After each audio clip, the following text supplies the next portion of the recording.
vai perceber, quando o Senhor diz assim, vinde a Betel e transgredi. A palavra Betel significa casa de Deus. Betel era o centro da adoração nestes dias de Amós. O que Deus está dizendo é, vocês vão ao lugar da adoração e ainda assim transgredis. Pecavam no culto, iam para o lugar de adorar e perpetuavam as suas transgressões. Ou seja, Israel nesses dias não estava entregue ao que nós chamamos de mundanismo. Israel não estava entregue ao que os teólogos chamam de paganismo. Eles continuavam indo a Betel, oferecendo culto. Diziam que estavam adorando. Aí o Senhor diz, vocês vêm à minha casa, Betel, vão ao centro da adoração e continuam transgredindo. É muito perigoso quando nós nos escondemos na capa, no teto do culto, para dizermos, se eu estou cultuando, se eu estou adorando, Deus não tem nada a ver com a minha vida pessoal. Na verdade, Ele tem.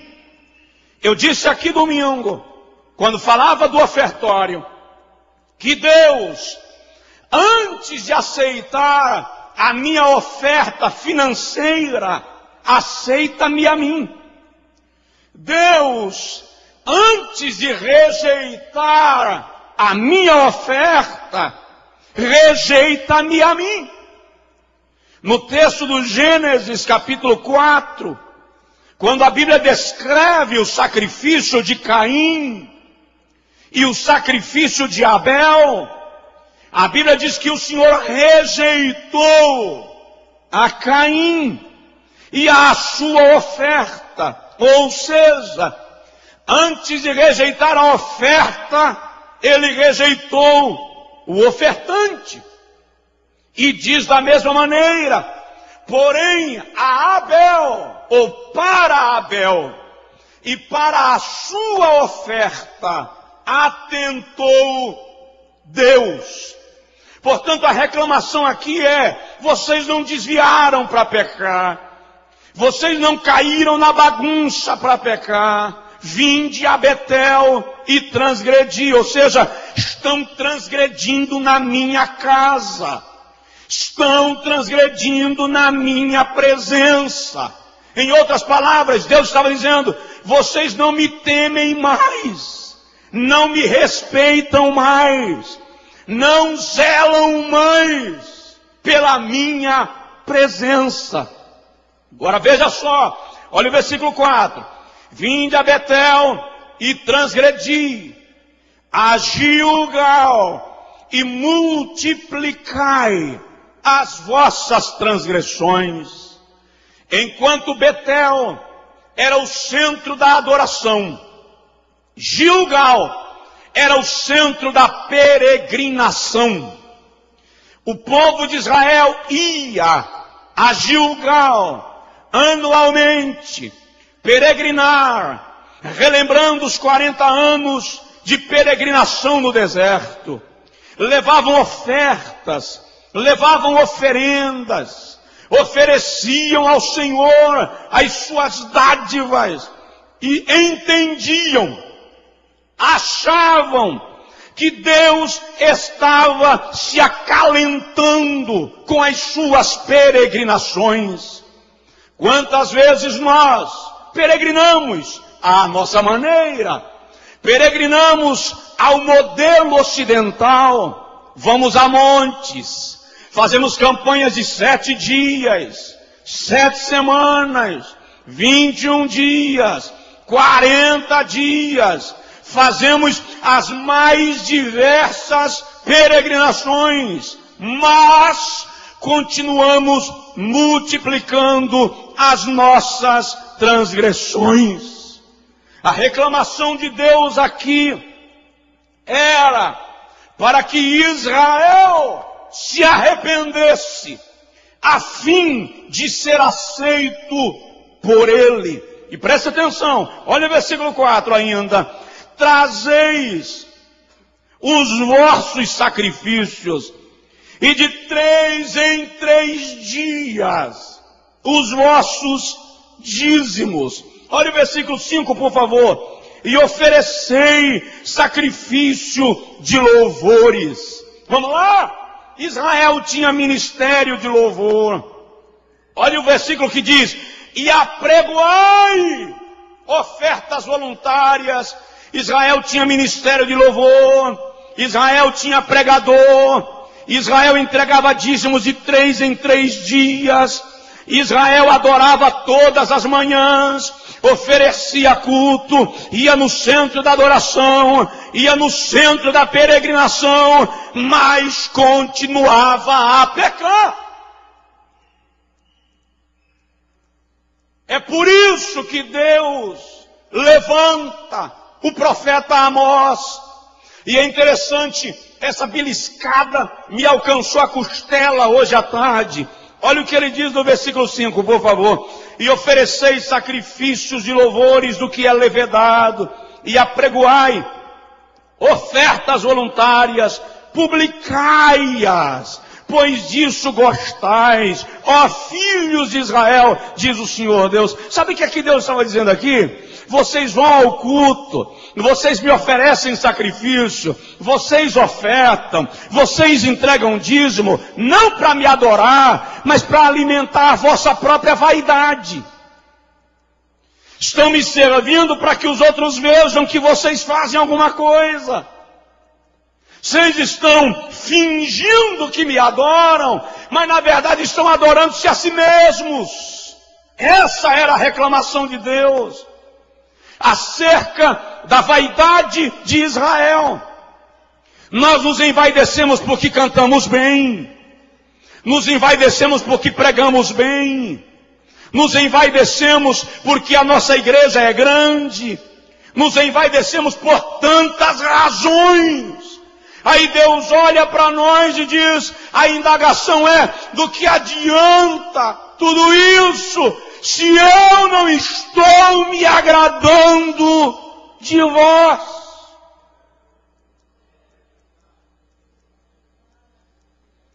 Deus estava confrontando a Israel. Deus estava colocando um dedo na testa do seu povo e dizendo, mudem ou não vos receberei. Ele estava, o interessante é que Deus, nós vamos ver, permite sobre Israel 5 castigos graves, 5 castigos sérios, para que Israel entendesse a indignação divina. E nem assim Israel entendeu e se converteu. Veja o versículo 6. Primeiro castigo que Deus permite sobre Israel. Ele diz, por isso também vos dei limpeza de dentes em todas as vossas cidades, e falta de pão em todos os vossos lugares. Olha o final do versículo. Contudo, não vos convertestes a mim. O que é limpeza de dentes? Aqui no texto, fome, escassez de pão. Deus estava dizendo, eu deixei de abençoar a vossa mesa. Eu vos coloquei em aperto. A vossa feira não dá para nada. Para que vocês se convertam.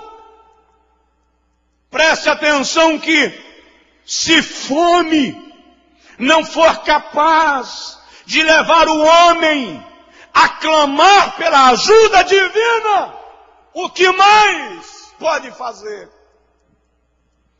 Israel estava tão duro, tão viciado em seus pecados, que nem a falta de pão na mesa lhes levou a entender que Deus estava lhes fechando as portas. Eles não conseguiram lembrar do Salmo 23. O Senhor é o meu pastor, nada me faltará. Se está havendo falta, se está havendo escassez, então eu preciso saber se o Senhor continua sendo o meu pastor. Mas Israel não entendeu.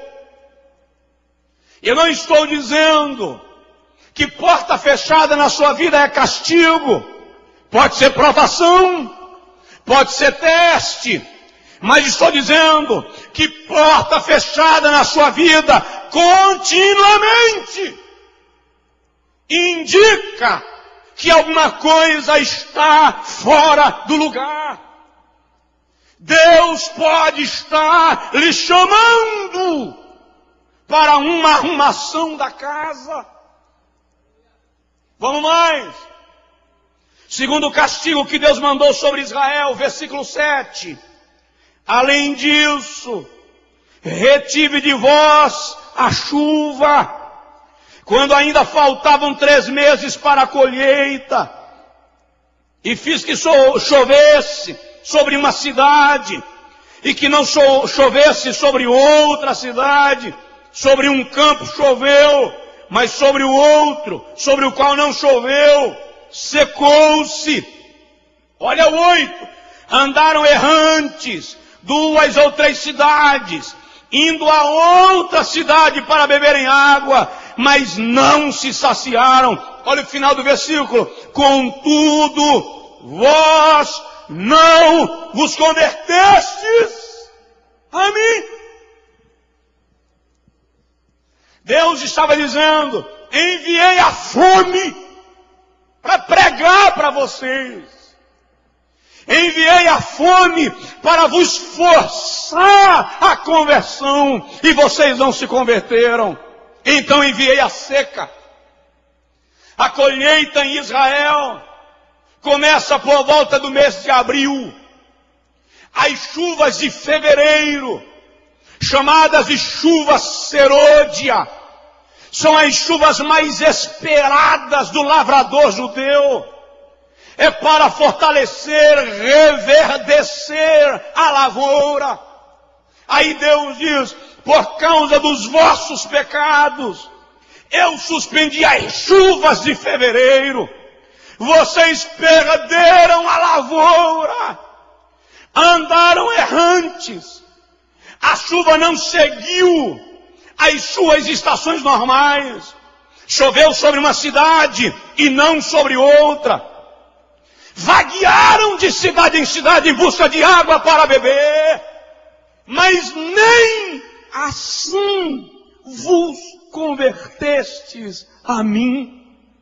Veja que há um clamor de Deus por conversão. Não. Deus não está falando para pecadores que não o conhecem. Conversão aqui não é para que alguém aceite a Jesus como Salvador. Aqui ele estava falando com o seu povo.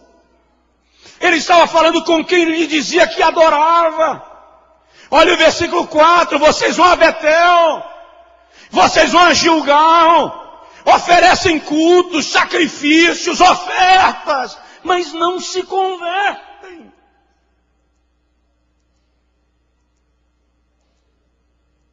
Alguém pode dizer amém?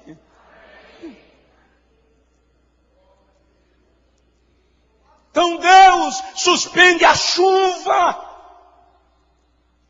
Por quê? Porque o lavrador sofre quando não chove. Então Deus cria circunstâncias para Israel se arrepender, mas não gera resultado. Eu chego no versículo 12 para você entender. Aí Deus permite sobre Israel um terceiro castigo. Versículo 9. Feriu-vos com crestamento e ferrugem a multidão das vossas hortas, e das vossas vinhas, e das vossas figueiras, e das vossas oliveiras, foi devorada pela locusta, contudo não vos convertestes a mim. Ou o terceiro castigo, com a fome Israel não se converteu, com a seca Israel não se arrependeu.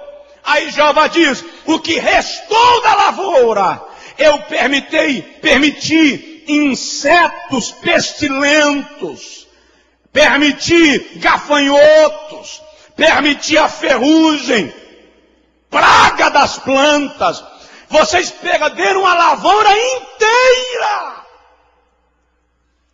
e não se converteu. Como é que está seu bolso? Tudo dá errado. Você nunca sai do prego. O que está acontecendo aí? Pode ser provação? Pode ser. Mas quando Deus prova, Ele não causa prejuízos. E Jó, pastor, Deus não provou Jó. Deus permitiu Satanás tentar Jó. É diferente. Faz uma análise. Deus pode estar clamando ao seu respeito. Dá um toque no seu vizinho e diz para ele, Deus pode estar clamando ao seu respeito.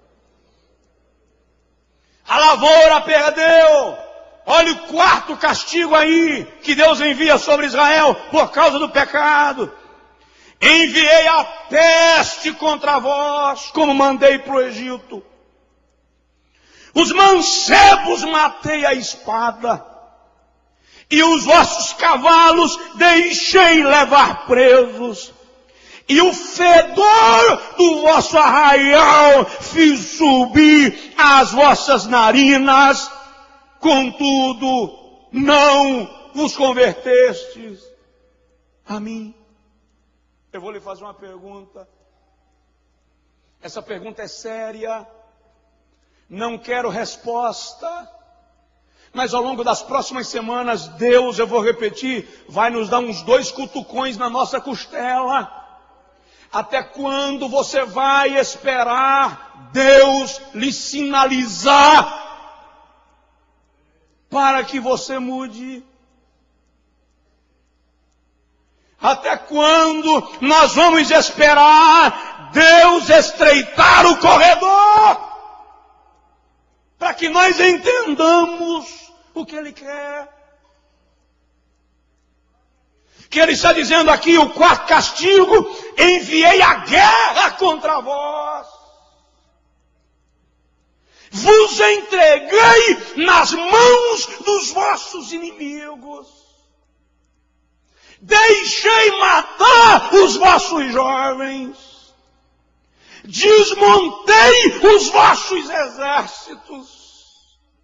Para que vocês se arrependessem. E vocês não se converteram a mim.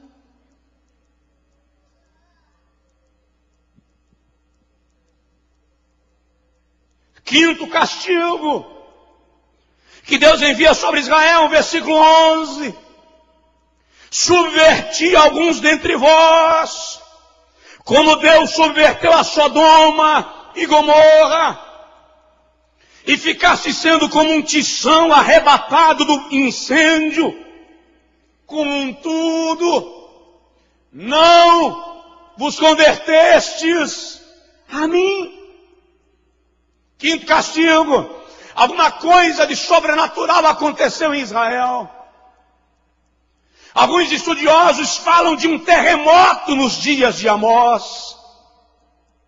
Deus fez algo grande na natureza, como fez em Sodoma e Gomorra, destruiu alguns para provocar o arrependimento. E ele diz: contudo, não vos convertestes a mim. Agora preste atenção.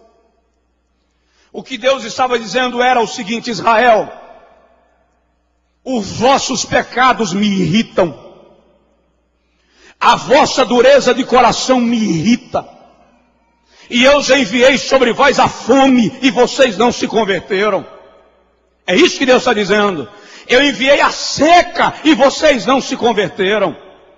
Eu enviei praga na lavoura e vocês não mudaram. Eu mandei guerra e vocês não se arrependeram. Eu destruí alguns e vocês não mudaram. Então agora eu vou descer pessoalmente. Era isso que ele estava dizendo. Já que eu usei a natureza para pregar para vocês e vocês não mudam, preparem-se. É isso que ele está dizendo, preparem-se.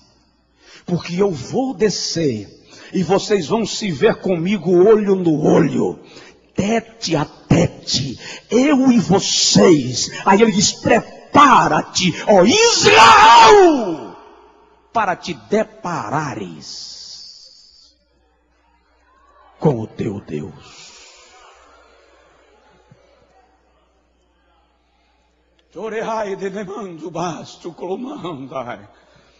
Deus não está falando de um encontro de comunhão.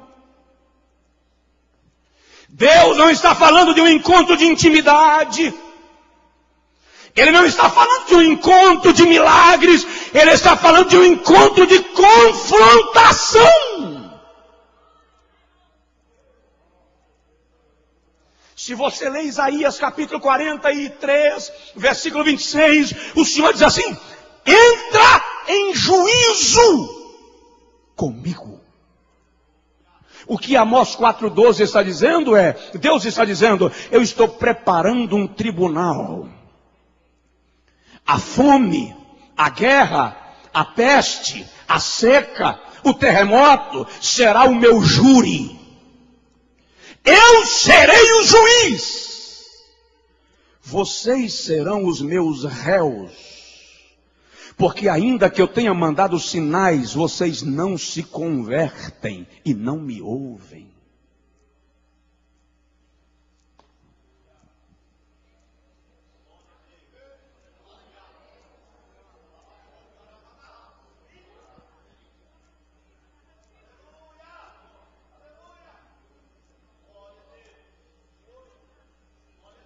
Dá um toque no irmão do seu lado e diz para ele: não brinque com Deus. Ele está levando a sério esse negócio. Oh, aleluia.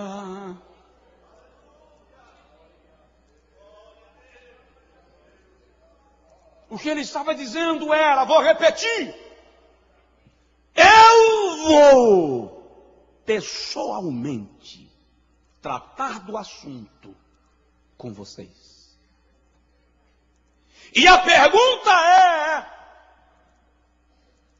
quem resiste à sua presença e permanece de pé diante dele?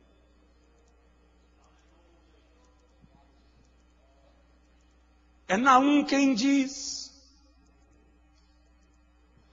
que quando ele se ira, as rochas derretem.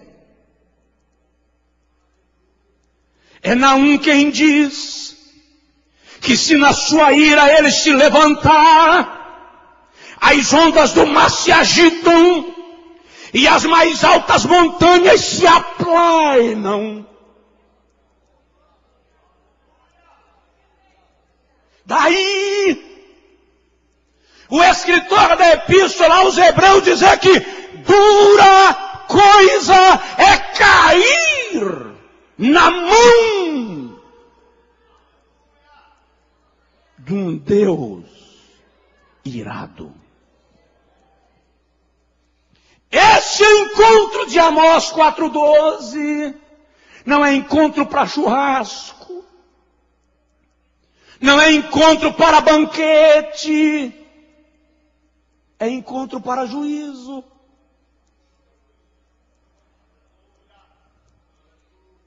Talvez você não entenda.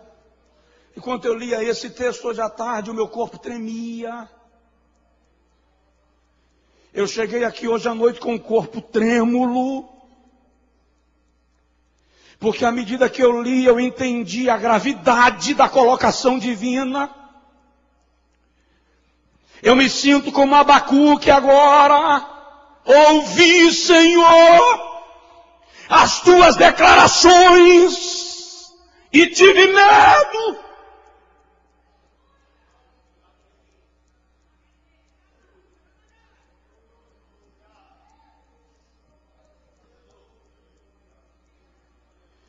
Deus estava vindo para conversar com Israel. Mas é a primeira noite. O que eu quero observar com os irmãos agora é algumas coisas acerca dessa confrontação que Deus vai revelando para Israel aqui. Por que Deus confronta o homem ou a mulher? Porque ele queria confrontar a Israel. Primeiro, porque Deus não pode abençoar o seu futuro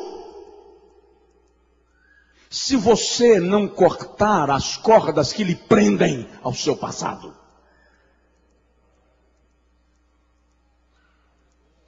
Deus não vai lhe usar, lhe prosperar, lhe abençoar, se aquele velho pecado não estiver definitivamente resolvido.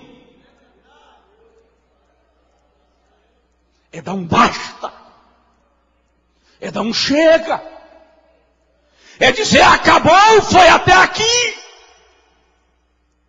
Quem pecava não peque mais, quem roubava não roube mais, quem mentia não roube mais.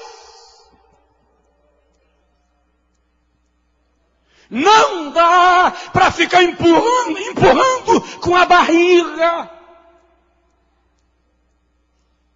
O sábio Salomão diz em Provérbios 28:15 que aquele que confessa e deixa alcança misericórdia.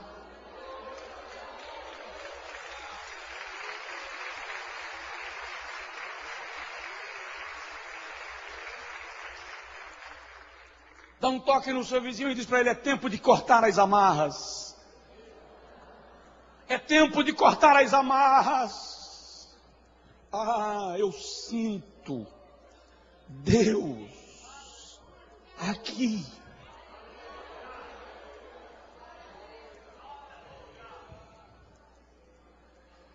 Oh, aleluia. Por que que Deus confronta?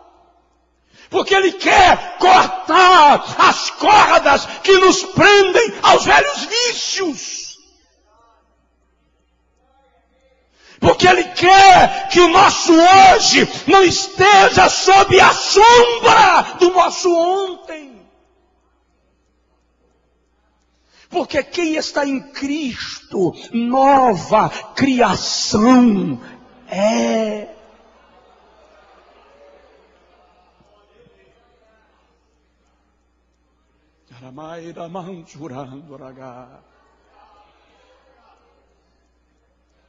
Não espera Deus te confrontar.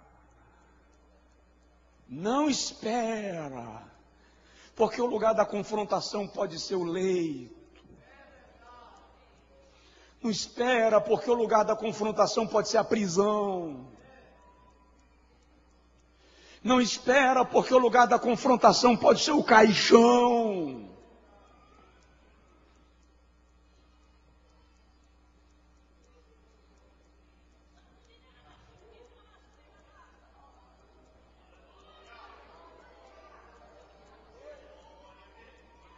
A palavra não era para o Egito, não era para a Síria. A palavra não é para quem não conhece a Deus. A palavra que era para Israel é para nós.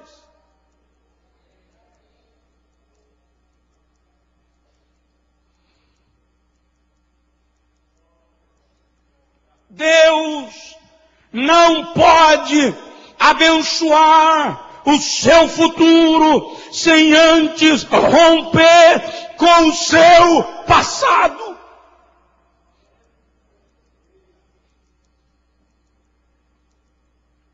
Por que Deus confronta? Segundo lugar, porque Deus não ignora os nossos pecados. Essa é outra verdade sobre a confrontação.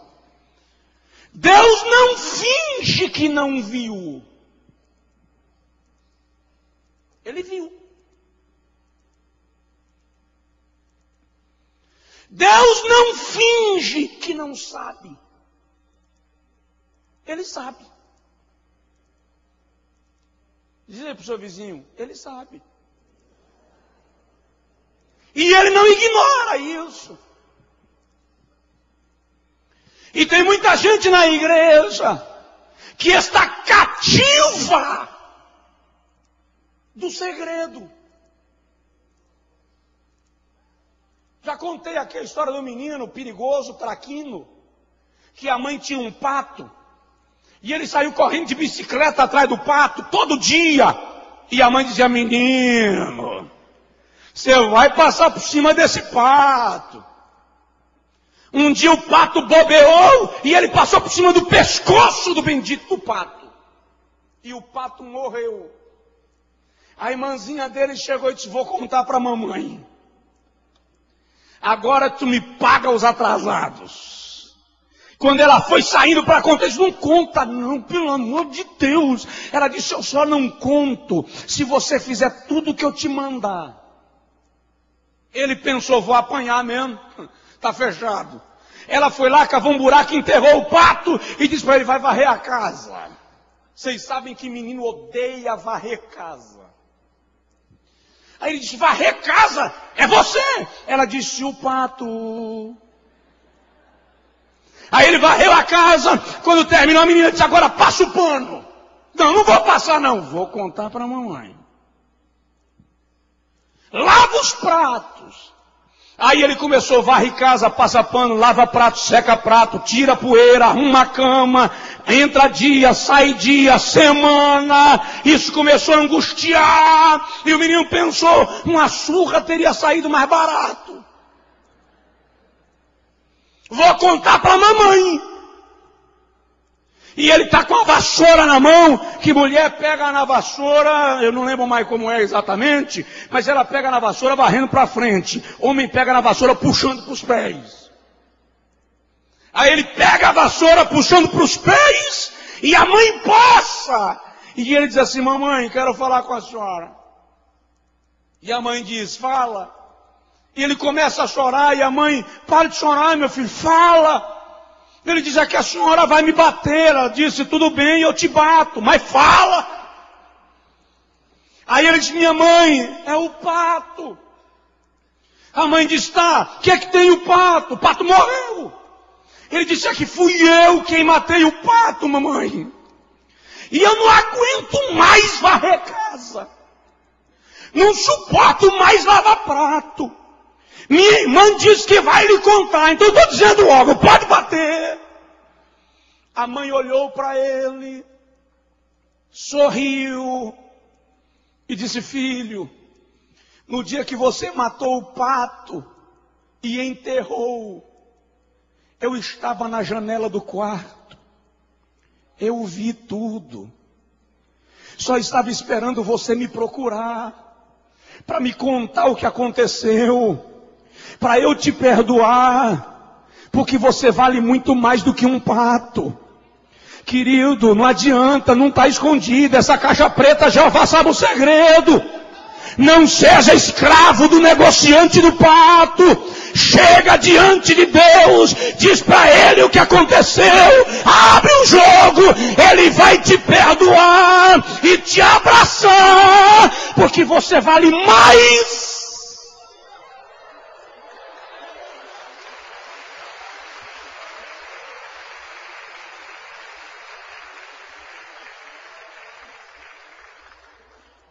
Não seja cativo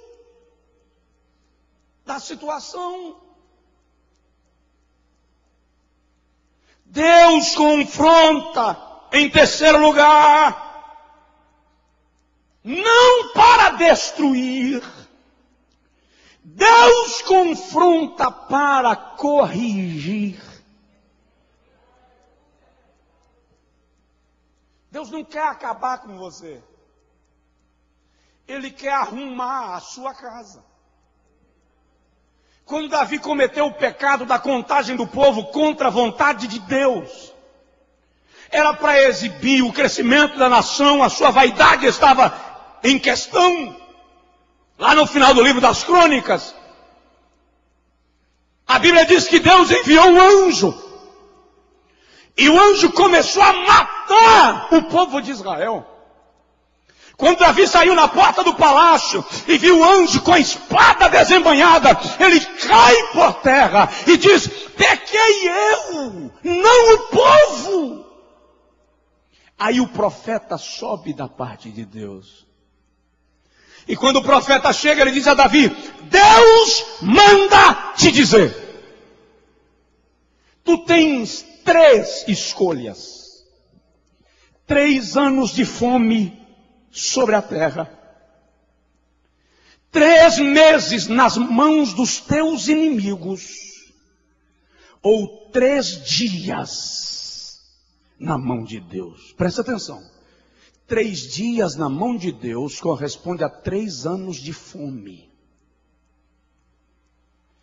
3 dias na mão de Deus corresponde a 3 meses com os teus inimigos te massacrando sem você conseguir reagir.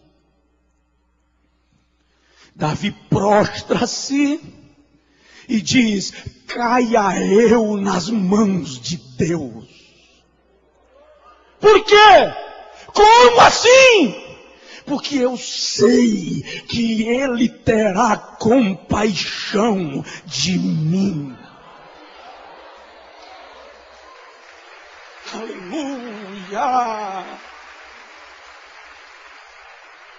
Aleluia! Glória a Deus! Deus não quer destruir você, Ele quer corrigir a nossa rota.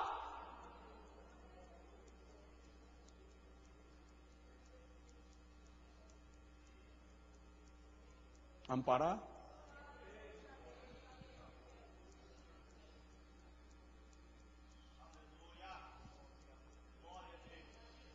Quarto lugar,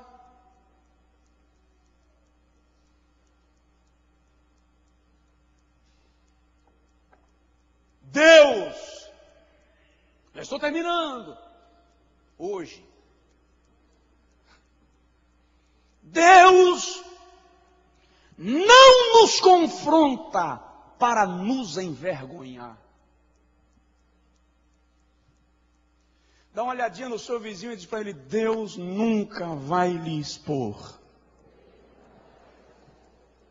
Dá uma olhadinha para o outro e diz para ele assim: Deus não entrega a tua ficha para ninguém.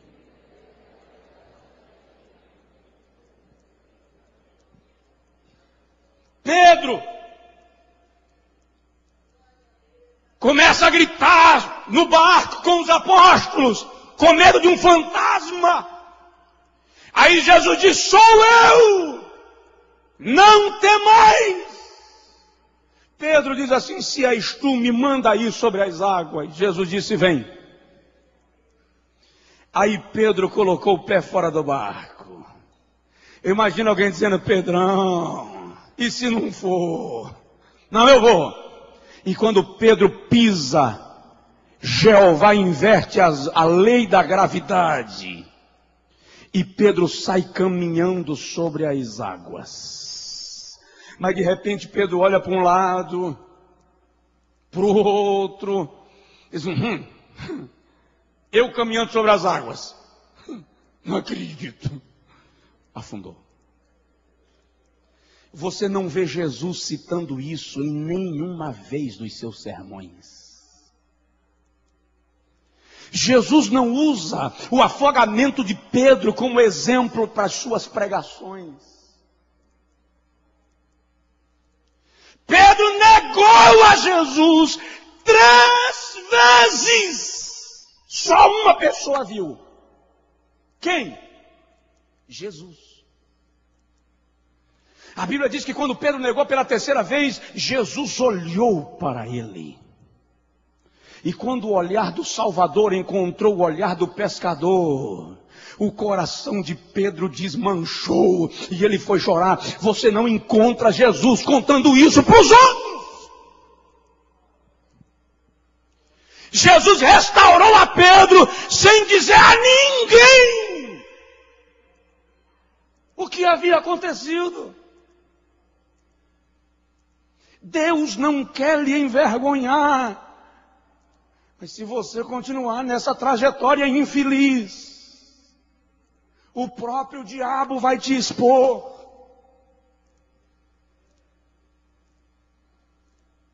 Deus não vai lhe envergonhar. Penúltimo lugar, a confrontação. Olha para mim.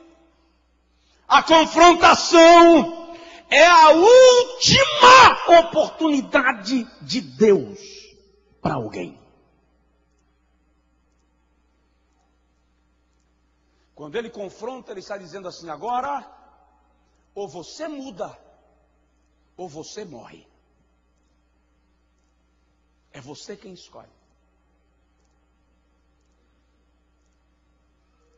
Quando Deus confronta, ele está dizendo: ou a coisa entra onde eu quero, ou eu faço outra coisa que você não quer. Israel, te prepara, porque eu venho pessoalmente. Quando Deus prometeu a Abraão a terra dos amorreus, presta atenção nisso. Quando Deus prometeu a Abraão a terra dos amorreus e disse: toda esta terra eu a darei a ti e a tua descendência, terra dos heteus, dos jebuseus, dos amorreus. Abraão se alegrou e Deus disse assim: agora espera até que a medida da minha indignação se complete.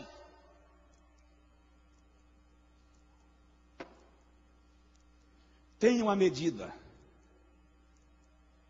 E à medida que a gente persiste no pecado,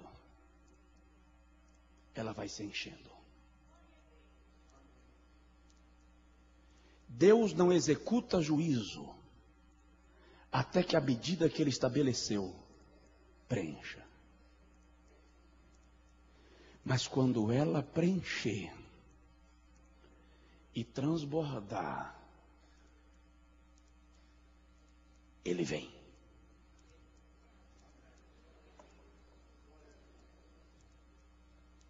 Diga para o seu vizinho: não deixe encher. É Bíblia. Olha o que ele diz acerca de Eli. 1 Samuel 3. Ele diz assim: Samuel, eu mesmo jurei a Eli que lhe estabeleceria como sacerdócio perpétuo na minha casa. Porém, ele permanece a tolerar o pecado dos seus filhos. E Deus diz assim: por causa disso, agora digo eu, e juro por mim mesmo, longe de mim tal coisa, porque eu honrarei aos que me honrarem, e os que me desprezarem serão desprezados por mim. Por isso digo que não haverá na casa de Eli um varão que o represente diante do meu altar. Isso é juízo, isso é Bíblia.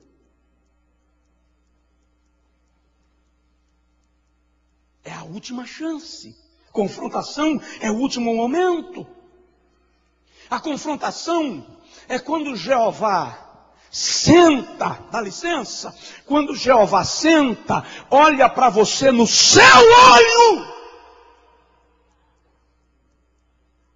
e diz: o que você tem para me dizer acerca disso? E aí Jacó, em Gênesis 32, diz assim: eu vi Deus cara a cara.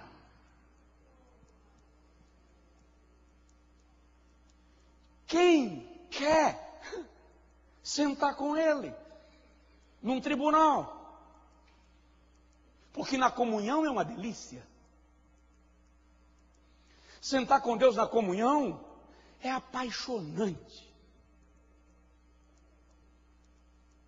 É encantador. Ninguém encontra Deus na comunhão e quer sair de lá. Moisés ficou 40 dias e 40 noites no monte, sem comer e sem beber. Pedro, no monte da transfiguração, estava tão apaixonado que ele disse: Jesus, esquece de quem está lá embaixo. A gente vai fazer 3 tendas, uma para ti, uma para Moisés e outra para Elias, e a gente fica aqui o resto da vida, porque bom é estarmos aqui. Mas nesse texto não. Aqui é encontrar Deus para uma queda de braço. Jó, no livro de Jó, ao longo dos 40 capítulos, Jó faz algumas reclamações com Deus, e tem algumas vezes, a gente vai chegar lá, ao longo das semanas, que Jó diz assim: eu queria que o Todo-Poderoso aparecesse na minha frente. Tem outro momento que ele diz: se o Todo-Poderoso fosse homem como eu, ele não me atingiria. Vamos usar a linguagem bem nossa, bem nordestina. Jó estava chamando Jeová para o tapa. Aí Jó 38. O vento sopra. Vem um furacão. E Jeová brada do meio do furacão e diz: Jó, levanta-te. Veste-te das tuas vestes. Cinge-te de força. Você não queria se deparar comigo? Eis-me aqui. Eu vou te perguntar e você me responde. Se você conseguir me responder, a gente conversa. Primeira pergunta: onde você estava quando eu lancei as colunas da terra?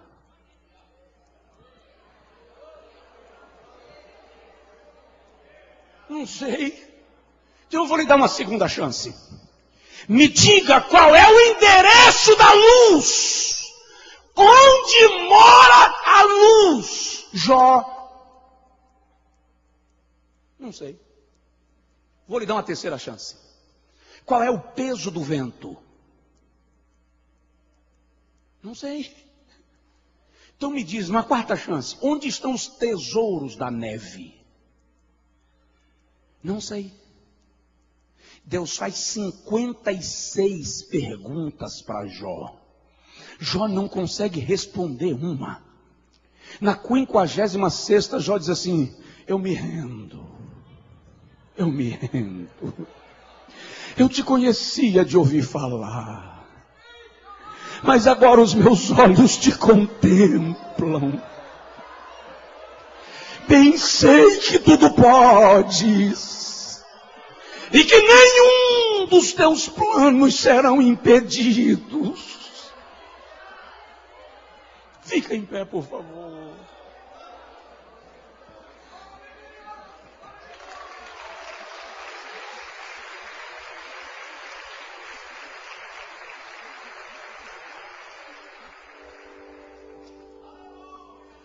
Ramanchura bagalaço e barrando.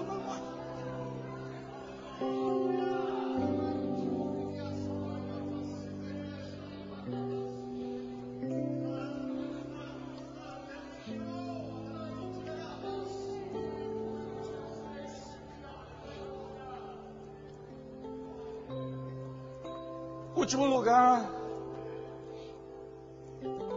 A gente vai continuar mais umas 10 semanas falando disso. Mais umas 10 terças. Mas em último lugar, Deus só confronta alguém a quem Ele ama muito e com quem Ele tem um propósito específico.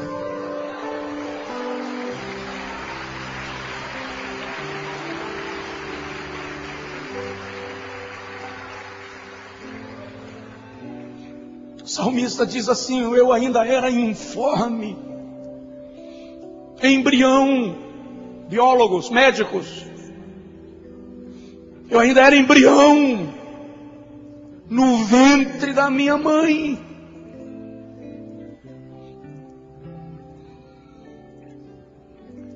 O Senhor já me contemplava.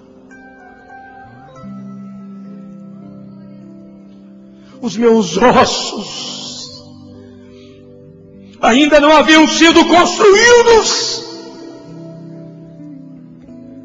E o Senhor já me conhecia. Eis que os meus dias estão todos gravados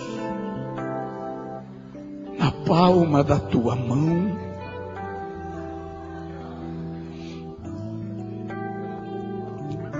Deus tem um plano específico com você. Deus ama você. Deus não brinca com a sua alma. Deus não joga tênis com o diabo, tendo a sua alma como bolinha. Sua alma não é ping-pong, não é bola de ping-pong, para Deus jogar para lá na expectativa que Satanás devolva. Ele valoriza você. Se Deus está te cobrando, é porque Ele valoriza você. Se Deus está nos confrontando, é porque Ele nos prova o seu amor.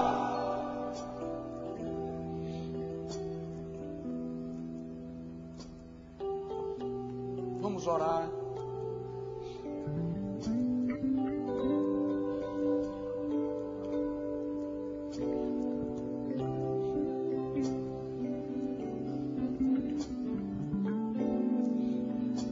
Coloque-se diante de Deus.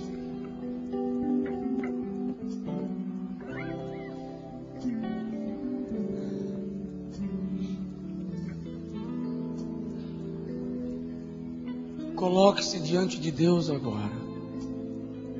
Eu não vou orar no microfone. É o seu gemido. É o gemido de sua alma.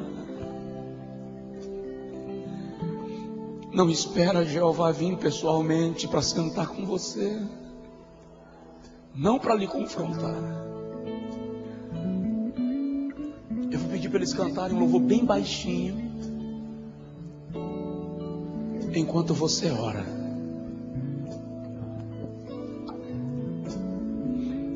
Enquanto a gente ora.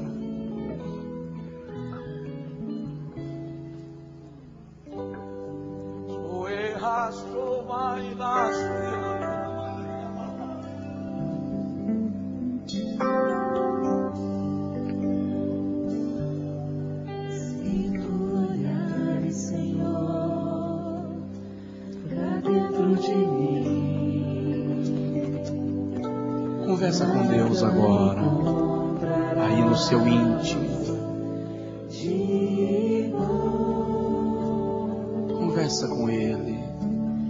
Mas um desejo eu tenho de ser transformado.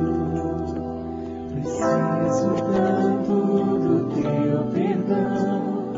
Dá-me um novo coração. Se você desejar ajoelhar onde está, Dá-me um coração igual ao teu, meu mestre. essa é uma oração de confissão Coração igual, e de rendição. coração disposto a ouvir. Diga para Deus: tu me conheces. Tu sabes que eu não estou brincando contigo.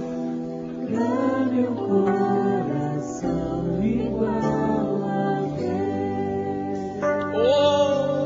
Se tu olhares, Senhor, Chorai, pra dentro de mim, nada encontrarás de bom. Espírito de Deus, tu que habitas em nós, ó vento da divindade, sopra agora nesse lugar. Sopra agora aqui.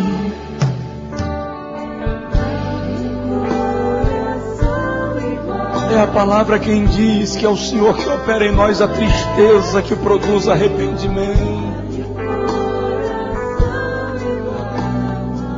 Chorahai lamam jurabalabasu yanda lamam.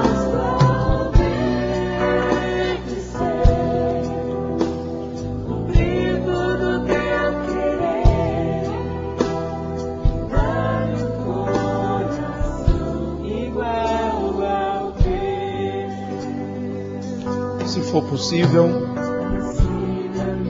coloque a mão no ombro da pessoa do seu lado rapidinho, não precisa demorar, e só faz uma oração rápida por essa pessoa aí perto de você.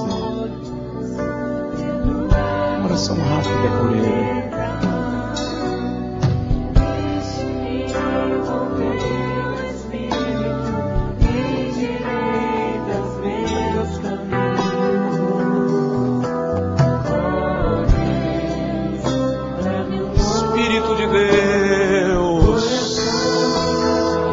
Paira nesse lugar,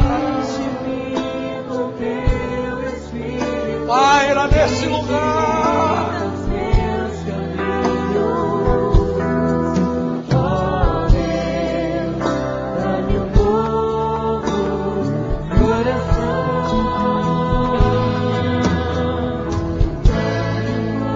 Quem puder, cante. Meu mestre, dá-me um coração igual. Coração de ser, cumprir todo teu querer. Dá-me um coração igual ao teu. Irmão, preciso fazer duas coisas. Me dê mais 10 minutos, por favor.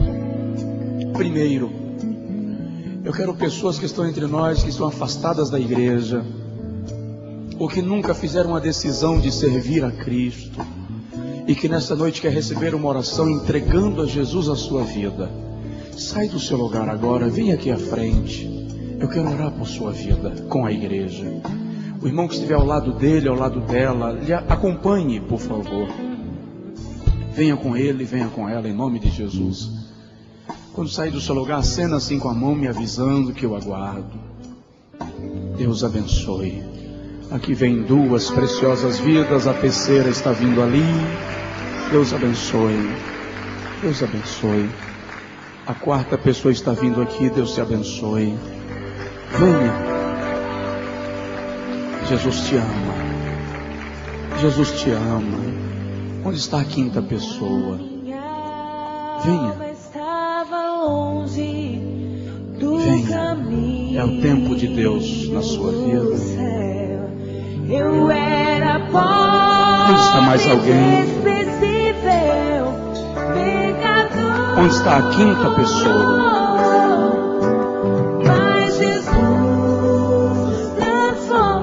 Deus abençoe. Alguém encontre essa jovem, por favor. Mamácia, por favor. Aqui vem a quinta, a sexta e a sétima pessoas para Jesus. Onde está a oitava? Onde está mais alguém? A oitava pessoa para Jesus.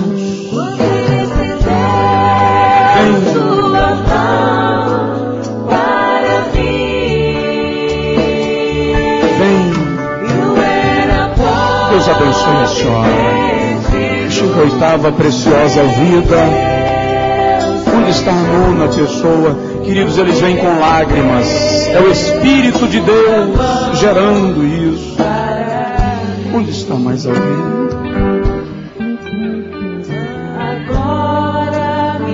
Há mais alguém? Não saia ainda, por favor.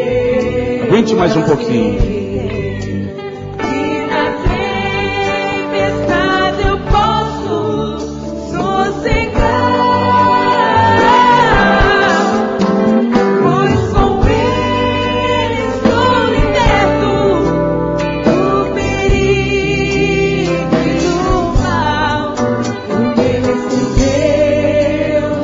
Mais alguém? Após o refrão, nós vamos orar por estas pessoas. Quando Jesus estender sua mão, quando Ele estender sua mão para mim, eu era pobre,